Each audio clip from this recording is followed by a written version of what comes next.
सवालों के घेरे में संजय पाठक। जी हां, कटनी विधायक संजय पाठक की कंपनियों पर अवैध उत्खनन का आरोप लगा है। सरकार ने विधानसभा में 443 करोड़ की वसूली की घोषणा की। आपको बता दें कि जबलपुर के सिहोरा में आनंद माइनिंग, निर्मला मिनरल्स और पैसिफिक एक्सपोर्ट ने अनुमति से ज्यादा खनन किया है। मुख्यमंत्री ने विधानसभा में जानकारी दी कि जांच में खनिज विभाग ने यह पुष्टि की है। विपक्ष ने सरकार पर विधायक को बचाने का आरोप लगाया है। वहीं कंपनियों ने आरोपों को बेबुनियाद बताया और जांच को एक तरफा बताया। नेता प्रतिपक्ष उमंग सिंघार ने पारदर्शिता की मांग की। वहीं भाजपा विधायक प्रीतम लोधी ने कांग्रेस पर सियासी हंगामे का आरोप लगाया।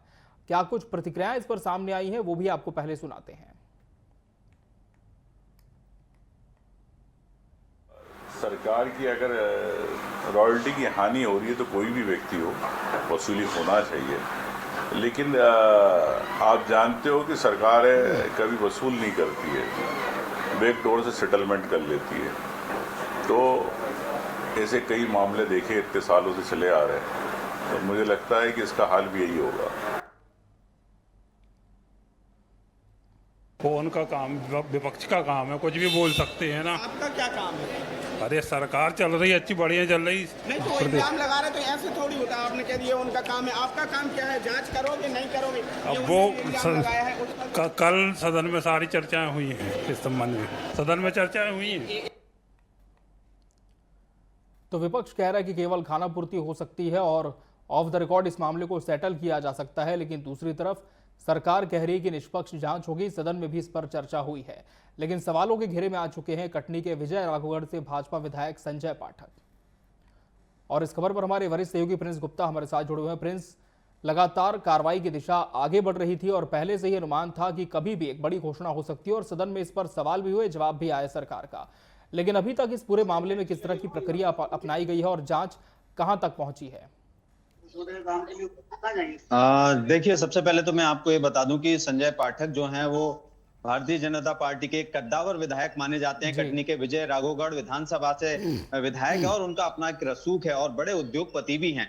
और खास तौर से जो ये मामला है जिसमें वो कहीं ना कहीं जद में आए, वो है अवैध खनन को लेकर। 3 कंपनियां जो उनसे जुड़ी हुई है, उन्होंने मात्रा से अधिक खनन किया और अवैध खनन किया, ये बात सामने निकल कर आई। और निश्चित ही इस तरह का जो मामला आया है तो वो कहीं ना कहीं जो सत्ता दल के विधायक है उन पर कहीं ना कहीं शिकंजा कसने वाली बात हो गई है। और काफी समय से ये बात चल रही थी, विपक्ष भी इस मुद्दे को कहीं ना कहीं उठाता रहा है। लेकिन खास तौर से अगर हम बात करें तो 2025 में ईओडब्ल्यू में खास तौर से शिकायत की गई थी आशुतोष मनु दीक्षित ने, और ये कहा गया था कि जो विजय राघवगढ़ से विधायक हैं और उद्योगपति भी हैं संजय सत्येंद्र पाठक, उनकी कंपनियों ने जो पैमाने हैं, तय पैमाने हैं, मापदंड है, उनसे ज्यादा अवैध खनन किया है।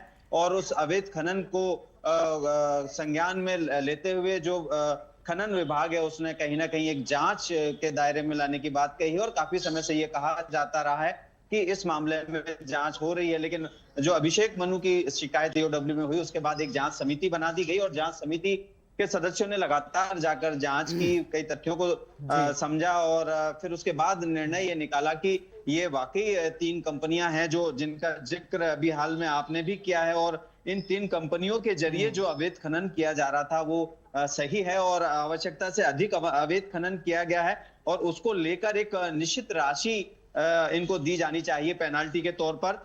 तो खनिज विभाग द्वारा गठित जांच दल ने 6 जून को रिपोर्ट सौंपते हुए जो सरकार को आप रोकना चाहेंगे इस समय हमारे साथ भाजपा प्रवक्ता डॉक्टर वाणी आहलूवालिया जी भी जुड़ चुके हैं इस विषय पर। वाणी जी, बहुत स्वागत है आपका टीवी 24 पर। वाणी जी, जिस तरह से कार्रवाई की दिशा तो आगे बढ़ रही है, लेकिन विपक्ष का कहना है कि कहीं इस मामले में ऑफ द रिकॉर्ड सेटलमेंट न कर लिया जाए, लेकिन सरकार की प्रतिबद्धता कितनी है कि निष्पक्ष जांच होगी, खासकर जब सवाल आपके ही विधायक पर लगे हों? सबसे पहले आपके श्रोताओं को नमस्कार, टीवी 24 पे जो सुन रहे हैं, और साथीगण को भी प्रणाम करती हूँ। देखिए, एक चीज तो बहुत स्पष्ट हो गई जब मुख्यमंत्री जी ने खुद ये बयान दिया है कि इनके ऊपर अनियमितताओं के लिए पेनल्टी लगाई जाएगी। तो इससे स्पष्ट हो जाता है कि भारतीय जनता पार्टी अनुशासन से चलती है, व्यक्ति विशेष से नहीं। इसलिए जो भी हमारे कार्यकर्ता हैं, जहां अनियमितताएं पाई जाती हैं उस पर उचित कार्रवाई हुई।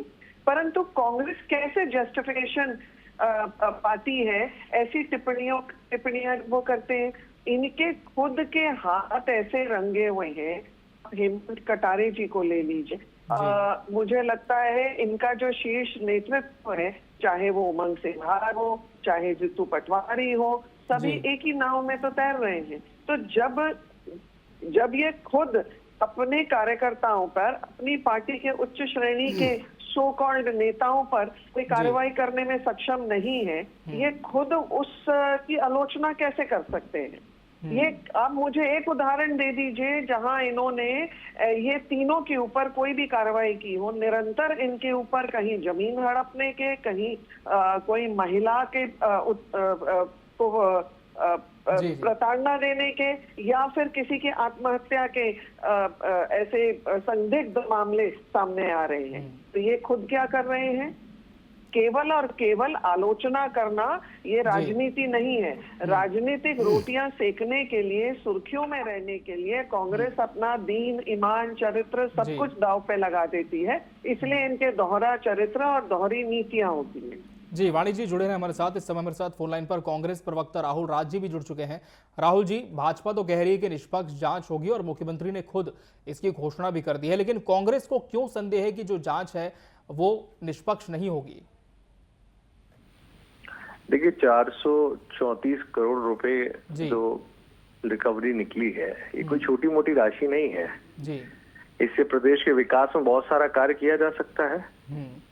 लेकिन भारतीय जनता पार्टी की अपनी ही सरकार में उनके अपने ही विधायक, पूर्व मंत्री अगर इस प्रकार से अनियमितताएं कर रहे थे जिसकी की रिकवरी निकाली गई है, मतलब वो खनिज संसाधनों का अनैतिक तरीके से दोहन कर रहे थे, तो ये किसकी विफलता है?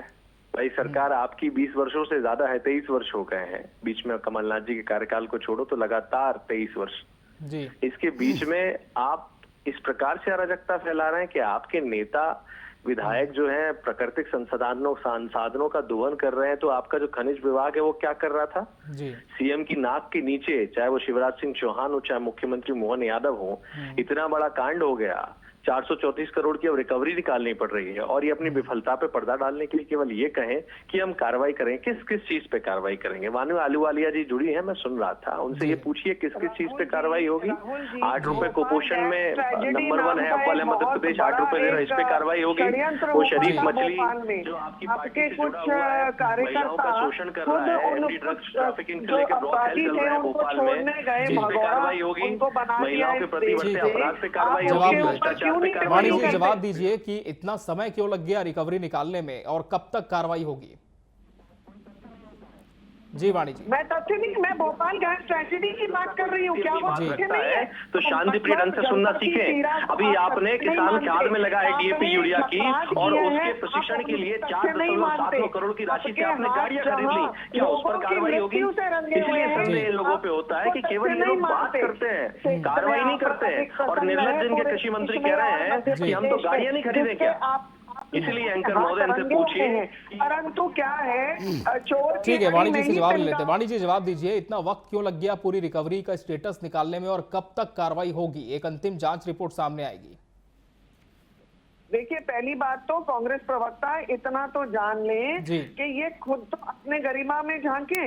ये मेरे को इतनी बड़ी बड़ी बातें बता रहे हैं। आपको याद होगा भोपाल गैस ट्रेजेडी, इन्होंने खुद भगौड़ा बनाया उन अपराधियों को जिनके कारण लाखों लोग आज तीसरी पीढ़ी भुगत रही है। थोड़ी संवेदनशीलता रखिए। कहा भोपाल गैस कांड 84 के पहले। ठीक है, विषय पर वाणी जी निवेदन करूंगा, कब तक कार्रवाई होगी? कांग्रेस जवाब मांग रही है कि इतना समय क्यों लगा ये पूरा स्टेटस रिपोर्ट निकालने में कि 443 करोड़ की पेनाल्टी है। कार्रवाई करने में हम निष्पक्ष तरीके से करते हैं, परंतु आप मुझे ये बताइए, जितू पटवारी, उमंग सिंह, हेमंत कटारे से आप लोग इस्तीफा कब ले रहे हैं? आप मुझे बताइए इस्तीफा कब ले रहे हैं? हेमंत कटारे जी के ऊपर तो सुप्रीम कोर्ट ने आज उनकी जांच खोल दी है। आप दिग्विजय सिंह को संन्यास क्यों नहीं देते? दिग्विजय सिंह के कार्यकाल में एक महिला जल के मर गई थी, उसके भाई अभी भी न्याय की पुकार कर रहे हैं। आप लोग अपने गरिमान में झांकिए। आप लोगों ने बालकाल में लोकतंत्र के खिलाफ, आप लोगों ने आज की तारीख में आप लोग इतनी विश्वसनीयता खो चुके हो कि आप लोग कांग्रेस के हाल आज एक मुर्दा शरीर को ढूंढते हुए। अब जांच हो ही रही है, प्रक्रिया में है पूरा मामला, तो कार्रवाई होगी। लेकिन कांग्रेस को कहां पर संशय है कि कार्रवाई क्या रुक सकती है, नहीं होगी? देखिए ये सीधी सी बात है, इनकी अपनी पार्टी के विधायक जी। हैं और जो व्यक्ति 443 करोड़ रुपए सरकार के दबा के बैठा हो जी। और अनैतिक तरीके से खनिज चला ला हो, जिसकी बेटी की परिवार की शादी में करोड़ रुपए लगा के वो पब्लिक डोमेन में सबके पास फोटो विजुअल्स हैं, ऐसे लोग रसूखदार लोग इन पे ये कार्रवाई करेंगे। जी। ये अपने खुद के पुलिस, आज आंकड़ा देखिए आप, बाला बच्चन जी ने प्रश्न लगाया था, पुलिस के एक हवल राहुल पुलिस गांधी व्यक्ति पर जी, प्रतिदिन ऐसे ही कुछ रात इनकी बनाते सरकार हैं, में जो है परंतु उनके ऊपर ऐसे ही कोई वो हो रहा है, प्रकरण हमले हो दर्ज रहे है। हैं, पुलिस की उसके वर्दी लिए आप फाड़ी जा क्या रही है, जवाब पुलिस को देंगे? गोली मारी जा रही है, ऐसे लोगों से क्या कार्रवाई की उम्मीद करेंगे, जिनके राज्य में ना महिलाएं सुरक्षित है, ना युवा सुरक्षित है, ना बच्चे सुरक्षित है, ना कि पुलिस चलिए, तो सुरक्षित कहीं ना है। कहीं जबकि कांग्रेस को इस मुख्यमंत्री पूरी स्वयं कार्रवाई को मंत्री हैं। लेकर संशय, और कांग्रेस कह रही है कि उनकी ही पार्टी के नेता हैं। ऐसे में निष्पक्षता पर भी सवाल उठते हैं कि जांच कहां तक अनबायस्ड होगी। आप दोनों मेहमानों को बहुत बहुत धन्यवाद हमसे इस पूरे विषय पर जुड़कर अपनी बात रखने के लिए। और हमारे वरिष्ठ सहयोगी प्रिंस गुप्ता जी हमारे साथ लगातार जुड़े हुए हैं। प्रिंस जी, जिस तरह से आपने भी देखा कि आरोप प्रत्यारोप इस पूरे विषय में काफी अब शुरू हो चुके हैं और कहीं ना कहीं 443 करोड़ की तो रिकवरी बताई जा रही है अलग अलग कंपनियों से। इस पर 18% जीएसटी और ब्याज की राशि मिलाकर कुल बताया जा रहा है कि सरकार को 800 रुपए इन कंपनियों से बतौर पेनाल्टी लेने हैं। लेकिन जहां तक जांच की दिशा है प्रिंस जी, कितनी निष्पक्षता की उम्मीद की जा रही है इस पूरी कार्रवाई को लेकर? देखिए, आज मुख्यमंत्री डॉक्टर मोहन यादव ने भी अपने वक्तव्य में और लिखित कहा है कि निश्चित तौर पर सरकार को नुकसान हुआ है इस तरह के अवैध उत्खनन से, और जो कार्रवाई होगी, जो जांच समिति ने जो गठित की गई थी उसने जो निर्णय लिया है पेनाल्टी का कि हाँ अवैध उत्खनन हुआ है, तो इसमें अब कोई संशय नहीं रह जाता है कि सरकार कहीं कोई लिपापोती कर रही है। मुख्यमंत्री डॉक्टर मोहन यादव ने उस बात को स्पष्ट कर दिया है सदन में और जवाब दे दिया है विपक्ष को। लेकिन सवाल यह भी होता है कि पारदर्शिता क्यों नहीं बरती गई इस तरह के मामलों में, क्योंकि लंबे समय से इस तरह का उत्खनन हुआ है, कोई 1-2 दिन, महीने 2 महीने के नहीं चल रहा था। तो लंबे समय से जब इस तरह का कोई कंपनी उत्खनन कर रही है तो उस पर ऑब्जर्वेशन क्यों नहीं किया गया, उस पर नजर क्यों नहीं रखी गई? उसमें कई अधिकारी भी जद में आते हैं खनन विभाग के, और कई ऐसे लोग भी आते हैं कि एक रसूखदार जो भाजपा विधायक हैं उनकी कंपनियों को अगर इस तरह का थोड़ा रिलैक्स दिया गया तो क्यों? वही सवाल विपक्ष उठा रहा है कि आखिर इतना समय लग क्यों गया? शिकायत हुई तब कहीं सरकार ने उस पर समिति बनाई, जांच हुई तब पेनल्टी लगी। लगभग 500 करोड़ से अधिक की पेनल्टी, और इतना बड़ा राजस्व का नुकसान सरकार को होना बहुत बड़ी बात है। और वो भी रूलिंग पार्टी के अगर विधायक हैं और वो अपनी इस तरह की कंपनियों से ये अनियमितता आती, क्योंकि सैटेलाइट मैपिंग और ऑन स्पॉट की जो निरीक्षण है उसके द्वारा ये किया गया है, तो यानी इसमें कोई तकनीकी खराबी हम नहीं कह सकते, कोई तकनीकी मापदंड में कोई दिक्कत नहीं है, क्योंकि सैटेलाइट मैपिंग से सारी चीजें तथ्यात्मक रूप से सामने आई है। जब भी जो जांच समिति है उसने इस तरह के पेनाल्टी की बात सामने रखी है और खनन विभाग ने भी उस चीज को माना है, तो स्वाभाविक है कि कहीं ना कहीं चोरी हुई है, अवैध उत्खनन किया गया है और कंपनियां उस जद में आई है। लेकिन यहाँ संजय सत्येंद्र पाठक ने कहा है कि जांच निष्पक्ष नहीं हुई है, पारदर्शिता नहीं बरती गई है, उनने भी अपना पक्ष रखा है। और बिल्कुल, उनका कहना है कि एक तरफा कार्रवाई हुई है, लेकिन देखना होगा कि कब तक एक फाइनल डिस्क्लोजर इस पूरी कार्रवाई का निकल करके सामने आता है। बहुत बहुत धन्यवाद प्रिंस जी आपका हमसे जुड़ने के लिए इस पूरी खबर पर। तो ये थी आज की पहली खबर कि सवालों के घेरे में किस तरह से संजय पाठक है, और देखना होगा कि आगे कब तक कड़ी कार्रवाई देखने को मिलती है।